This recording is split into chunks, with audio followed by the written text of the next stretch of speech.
Greetings and salutations, dear viewers. I am your host, Nakatalili, and today we're going to be taking a look at... what is this called? Dangerous Patchouli with Suwako? It's been a while since we last did something Toho-related, and I figured we should get back into that. So, the story to this, I don't actually know what the story of this game is. So I'm going to be... this game is entirely in Japanese, 110% in Japanese. I can't read any of it because I know a minuscule amount of Japanese. I know, like, the difference between hiragana and katakana, and I can occasionally recognize a character. But what I do have, and this is going to be absolutely hilarious, is on my phone, I have Google Translate. And Google Translate on a mobile app lets you point your camera at something, at text, and it will translate it. It has a lot of trouble with the text in this game that you see up there. I don't know why it has so much trouble with it. Maybe it's a weird font, but it has a lot of trouble recognizing that. But the plot so much is, so Patchouli's working in the Scarlet Devil Mansion, and there's a whole lot of frog noises. So she goes, God dang it, I can't work with all these frog noises. So she goes out to investigate and finds Suwako and is like, hey, Suwako, help me figure out what's up with all these frogs. So Suwako grabs a frog and is like, hey, frog, can you tell us what's up? And the frog's just kind of a frog. And then they're both just like, guess we're not really sure what the problem is, but I'm sure it's something. And then the Scarlet Devil Mansion sinks into the lake. And they're both just like, oh, we should do something about that. And that's the plot. So before we dive in, I want to spend just a little bit of time talking about the developer of this game. I will try to remember to put a timestamp in for when I actually dive into the game itself, because I may be a hot minute. So this game was developed by UTG Software.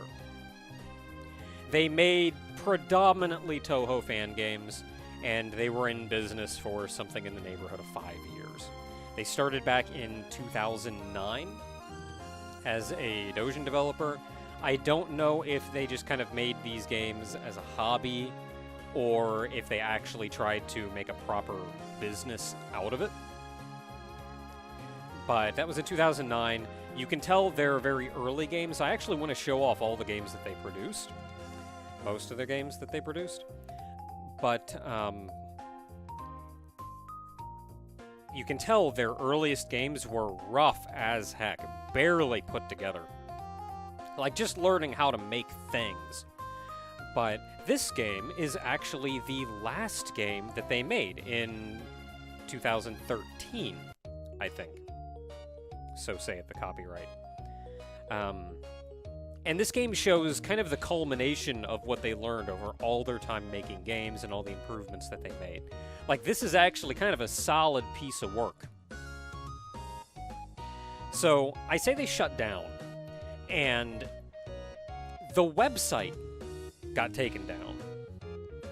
I think the last time the website was up was sometime in 2017. The only way to see the website right now is through archive.org. And I don't know why the website was taken down. I looked and looked. I scoured through archive.org because the website was taken down, and most of the games were actively sold or distributed at Comic-Cons, Comic-Cats, or what have you.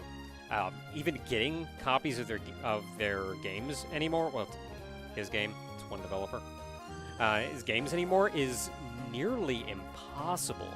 And I had to go on a mad internet skewer in order to actually find any of these games.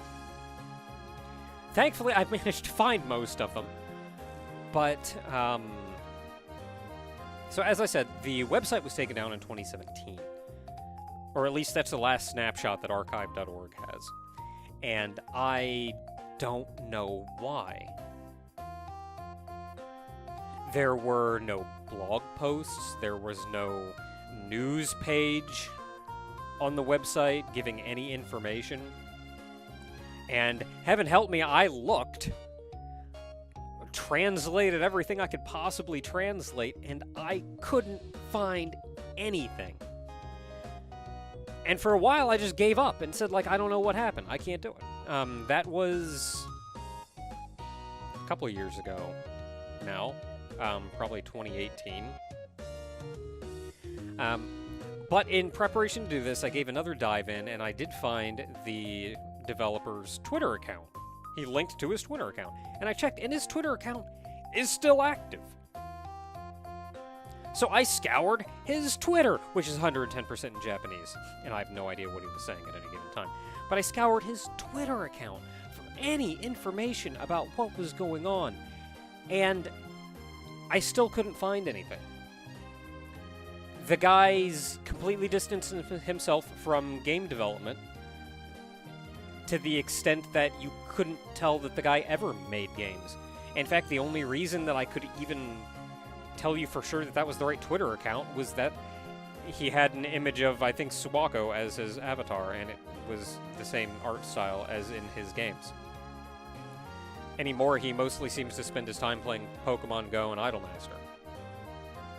He seems to be employed as a professional programmer now, and the only guess I have, I even had to go way back on his Twitter timeline, to the point that Twitter didn't even want to load tweets anymore, so that got real fun using Twitter's advanced search. And before, what was it? It was like August or July of like 2017 or 2018 or so. There's just no tweets. Just everything before then is gone. Even though the Twitter account has been active since 2009. So, mostly, it just leads to this massive mystery. The only thing I haven't done is actually ping the guy on Twitter and ask him what the deal is. So that said, given that bit of history, I do still want to show off the games that he made during the time when he was active. And if he took them down because he did not want them seen anymore, then I apologize profusely for putting these games out there. I do still think a lot of these are really solid and have some interesting ideas, and I really love the way they show how much the developer grew over his time making games. So given that, we're going to be starting kind of at the end, so I can show you where he ended up. And then I want to go back to the beginning and work my way forward. Some games I simply do not have the skill or the patience to show off entirely. So maybe some games I'll just have to show the game off and not actually play through it all the way. But I want to do my best. And I want to at least give you a glimpse of what was going on with these. So with that said, let's take a look at Dangerous Patchouli with Suwako. So the options on the title screen. The top one is your story mode, if you just want to play the game. The second one is a free play. You can play through the stages that you have beaten in story mode. The third one, I think, is load game. No, I think the third one is a gallery. No, third one is load game, fourth one is gallery, fifth one is config, and I think the last one just ends the game. So we're going to be playing through on story mode. Now there's normal and hyper Toho difficulty. This is effectively normal and hard mode. If you beat the game on hard, it unlocks an extra mode. I forget what it's called. It's like insane or you're an idiot or something. The funny thing about these is that I haven't actually shown off any of the game yet, so you don't know what kind of gameplay you're even going to be expecting out of this. But an interesting thing that the developer of this did, of all, a lot of their games did, was the increased difficulties don't just say, oh, the enemies do more damage or the enemies shoot more bullets. They're active, complete level redesigns. To the point that you can kind of beat one mode and then keep playing like more levels of the game, like in an increased difficulty. So it's almost like a part 1 of the game, part 2 of the game. That said, I don't know if I'm actually going to be showing off Hyper. We're going to see how normal mode goes. Okay, so we get the story again. Patchouli's like, man, I'm trying to work, but them frogs. And all the frog noises just say, Keto, Keto, Keto, Keto. Actually, this is more narration. Black is narration, purple is Patchouli, and green is Suwako. This is more narration, saying like, Patchouli's trying to work real hard, but can't because of the frog noises. And then this one is Patchouli saying, man, I'm trying to work real hard, but I can't because of the frog noises. Hilarious. So something very small that some of you may or may not have noticed is, notice that FPS counter in the lower right corner? That is of a font that some of you may recognize. I'll speak more on that later. When the game was loading in the start, the loading in the lower left corner was of the same font. So, hey Suwako, you know what these what's up, what be up with them frogs? Suwako's just like, Nani? Not really. Actually, I think that's Nande. What? It's like, yeah, them frogs. You know what's up with them frogs? Maybe.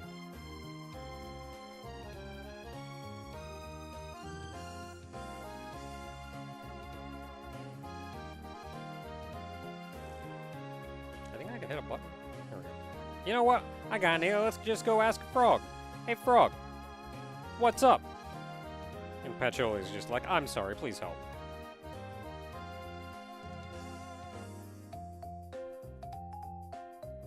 So I put a little bit more effort into translating these when I was trying to figure out what the plot was. But I did not continue to translate after this, but it mostly seems... Or I did translate, but I didn't put as much effort into figuring out what they were saying. It mostly feels like they're beating around the bush at this point, where Suwako's just like, I mean, I'm not really sure. Maybe it's something. There could be frogs making noises. It's like, yep, there sure are frogs making noises. Like, it feels like they're doing a lot of talking and not really saying anything. I'm sure someone out there who actually knows Japanese and can read this will correct me and say that I am in fact horribly wrong. And what they're saying is very important and actually fully explains the plot.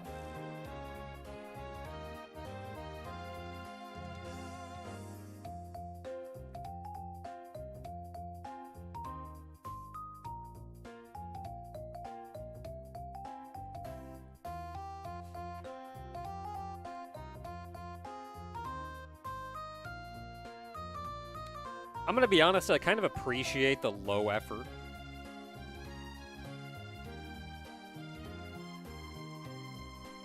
Like the art, the cutscene. I kind of appreciate it. There's a level of charm to it. Is it just me, or is this like actively playing slower than it was in the start? Can I just hit a button? I can! Okay, so then we're going somewhere. This is level 1!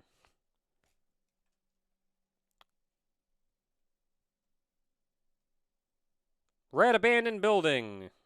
In the shadow and the story of dew, in the mist of dew, the lake, the things that are missing in the lake. Anyway, so this is the actual gameplay. We're Suwako right now. I can shoot. That button doesn't do anything. And I can swap between 3 different attacks, which you can see there on the right-hand side. I can swap left and right. So we got this one, which is shooting. We got this one, which is ringing. And we got this one, which is spewing.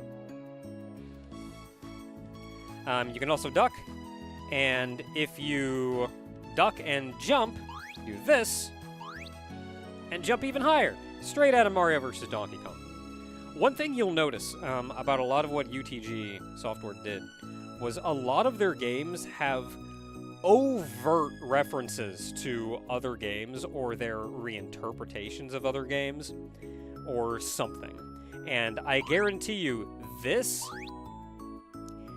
not a, oh, I thought that was a neat mechanic, I'll steal that. That's a, isn't it hilarious that Suwako is doing the thing that Mario did? Like, it's overt and intended to be recognizable. So anyway, there's that. Something you can do if you shoot in the air, you float down. With the ring, you can even move sideways while you do it. So it lets you move around. And you notice Patchouli's here. If you go up to this and you press up, you can switch to Patchouli. And now you can play around as Patchouli. So Patchouli has 4 different moves because she is the... Crap, I can't remember her title. The Witch of the 4 Elements or something silly. So we got this one, which is fire. Got this one, which is water. Short distance, wider breadth. This one, which is wind. And is tile-based, not bullet-based. And this one, which is... I don't even know what that is. Earth or some crap. Now, whereas Suwako had the high jump, Patchouli can hover. Forever. Don't even have to worry about it. Just... You can also kill enemies by jumping on them on top of shooting.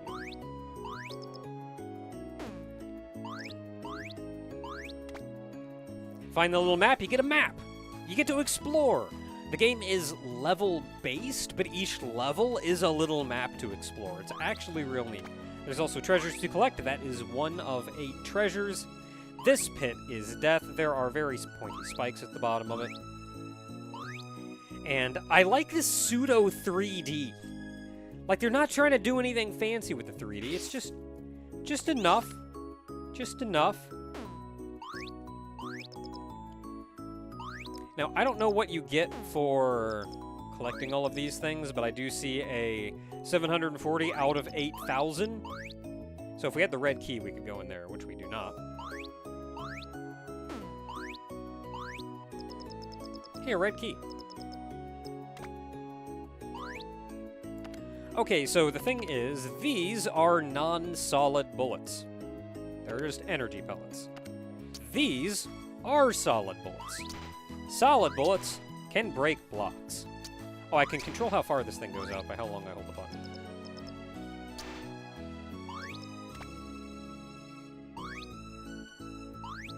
I want to say it unlocks, like, stuff. Like the gallery or some such. I don't like that one. Let's go with green. Green is more spammable. Actually, I really like red. Red's just a, hey, you wanna nuke somebody? Okay, so we got the yellow key, but now we don't have it anymore. That's what we need, another yellow key. So let's go get another yellow key.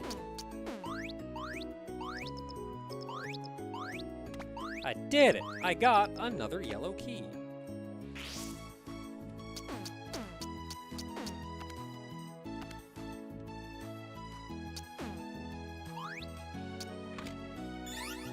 These are checkpoints. I think if you die, you get brought back to one of these, and they bring your partner there, so you can now swap again. So we could have used Suwako up until now, but now they kind of want you to use Patchy.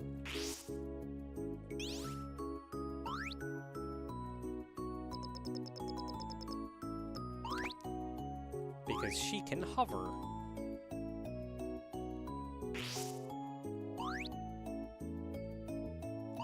So we got blue now. You can also aim.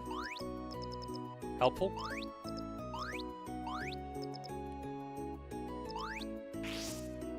I don't have a green key, so let's figure out what this is. Another new mechanic. Switches. The switches just toggle these back and forth.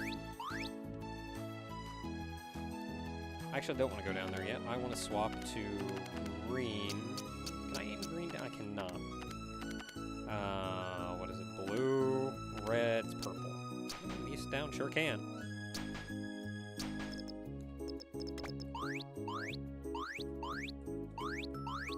Boop.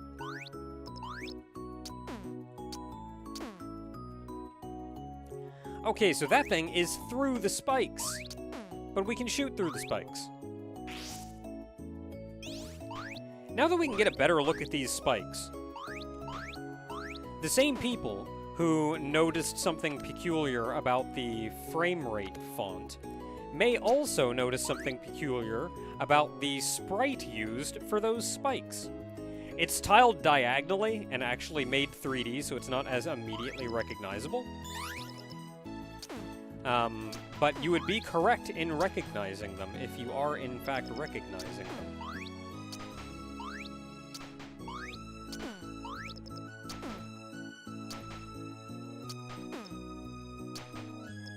I want you.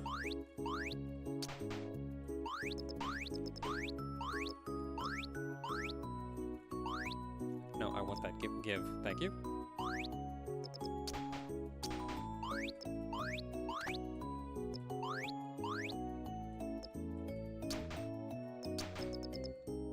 Okay, we don't need to break every single one. Let's just keep going. Hey, we're back where we were before. Only now we have the green key.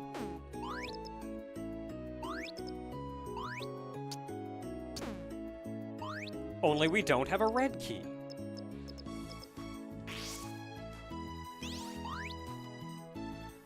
So, one thing we're kind of missing out on in playing the last game first is a lot of the ideas and development that came along the way. That tiny little Suwako down there, there was a whole game about that thing. And it's here as kind of a fun little mechanic in some rooms. So once you wake it up, it follows you around. I think this is also some kind of Mario game-related mechanic. It tries to hop up to get to you. It can also jump over 3 tile gaps. It can get treasure and items for you. And we needed to get that key. We got it. We did it. And now we just leave it there and don't worry about it anymore. You cannot aim that upwards. You cannot aim that upwards.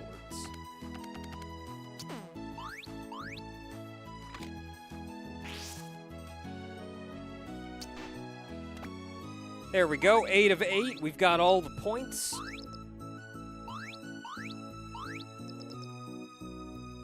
I think this is a full heal, I think. And then we get to save our point. So I really didn't play as Suwako at all. Huh, well, we'll be playing as Suwako a lot more later on. So coming up in the next room is a boss. This is your boss killer.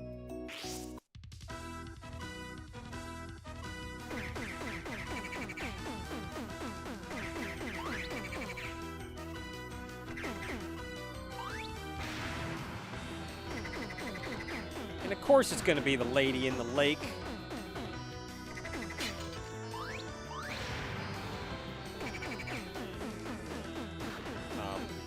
You do have a tiny hitbox, which is nice. No, no, no, I wanted to go down. Ow, ow, ow, ow.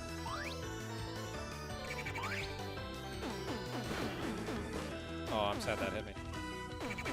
Hi. Wow. Yeah, we did it. And I only took minimal damage.